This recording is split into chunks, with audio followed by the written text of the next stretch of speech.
Hi friends, welcome to my channel. ఈరోజు recipe village స్టైల్‌లో జొన్న రొట్టె.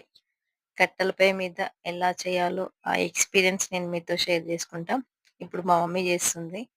అది కదలకుండా ఏమంటారు, అంచులు పగలకుండా పొడి పిండిలో పొడి జొన్న రొట్టె చేస్తుంది. ఈ ఎక్స్‌పీరియన్స్‌ని నేను మీతో షేర్ చేసుకుందామని ఈ వీడియో తీసుకున్నా. అలా కట్టెలపై మీద ఈవినింగ్ ఆ ఎక్స్‌పీరియన్స్ వేరే లెవెల్ అసలు. ఆస్వాదిస్తే గాని తెలీదు. కనుమరుగైపోతున్న కట్టెల పొయ్యిని అప్పుడప్పుడు అలా యూజ్ చేస్తూ ఉండాలి. నేటి తరానికి తెలిసేలా యూజ్ చేస్తూ ఉండాలి అప్పుడప్పుడు. మన జొన్న రొట్టె కట్టెల పొయ్యి మీద వచ్చే టేస్టే వేరే లెవెల్ అసలు. ఎందుకంటే స్టవ్ మీద అంత ఇదిగా రావు. కట్టెల పొయ్యి మీద వచ్చినంత టేస్ట్.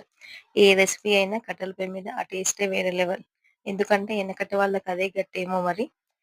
అప్పట్లో వరికి అంటే రైస్ బియ్యానికి ఎక్కువ రేటుండి అందరూ జొన్నలు తెచ్చుకొని జొన్న రొట్టె, జొన్న సంకటి, జొన్న బువ్వ అలా యూజ్ చేసేవాళ్ళు.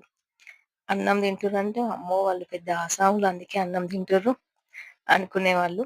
అలాంటిది ఇప్పుడు హెల్త్ పరంగా అందరూ జొన్నలు తినే రోజులొచ్చాయి. ఆరోగ్యం కోసం ఇప్పుడు అందరూ చిరుధాన్యాలనే ఎక్కువ యూజ్ చేస్తున్నారు. నేనేదో అలా ట్రై చేస్తున్నా. మా మమ్మీ అంత పర్ఫెక్ట్ అయితే నాకు రాదు పొడి రొట్టె. బట్ బానే చేస్తా. ఆ ఎక్స్‌పీరియన్స్ నేను మీతో షేర్ చేసుకుందామని ఈ వీడియో. కానీ చాలా బా వచ్చినాయి. మా పిల్లలు రెడీ అయిందా? రెడీ అయిందా? అని రావడం, చూడడం, వెళ్ళడం. కట్టెల పొయ్యి ఎక్స్‌పీరియన్స్ గదా!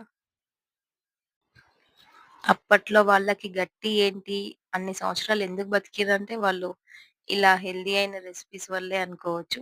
ఎందుకంటే వాళ్ళు బియ్యంతో అన్నం తక్కువ, రొట్టెలు, సంకటి, జావ ఇవెక్కువ.